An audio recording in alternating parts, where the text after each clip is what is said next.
লীগকে নিষিদ্ধ না করে আমরা এই মাঠ ছাড়বো না।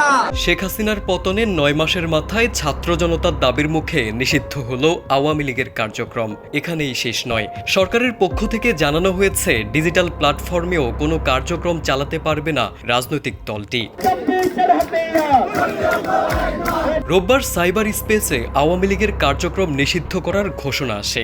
সামাজিক যোগাযোগ মাধ্যম ফেসবুকে পোস্ট দিয়ে যুব ও ক্রীড়া মন্ত্রণালয়ের উপদেষ্টা আসিফ মাহমুদ সজীব ভুইয়া জানান, উপদেষ্টা পরিষদের বৈঠকে আন্তর্জাতিক অপরাধ ট্রাইব্যুনালে বাংলাদেশ আওয়ামী লীগ ও তার নেতাদের বিচার কার্য সম্পন্ন না হওয়া পর্যন্ত সাইবার স্পেস সহ তাদের যাবতীয় কার্যক্রম নিষিদ্ধ।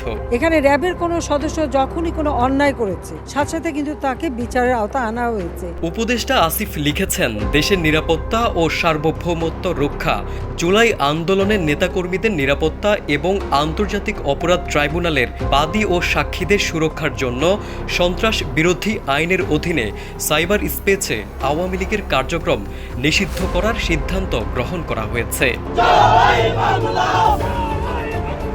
ফ্যাসিবাদ বিরোধী বিভিন্ন রাজনৈতিক দল ও সংগঠনের তীব্র আন্দোলনের মুখে শনিবার রাষ্ট্রীয় অতিথি ভবন যমুনায় উপদেষ্টা পরিষদের জরুরি বৈঠক অনুষ্ঠিত হয়। সেই বৈঠক থেকেই আওয়ামী লীগের কার্যক্রম নিষিদ্ধের সিদ্ধান্ত আসে। এমন কঠিন পরিস্থিতিতে কি করবে আওয়ামী লীগ, কোন পথেই বা হাঁটবে, এমন প্রশ্ন অনেকের। তারেক আজিজ, সময়ের আলো।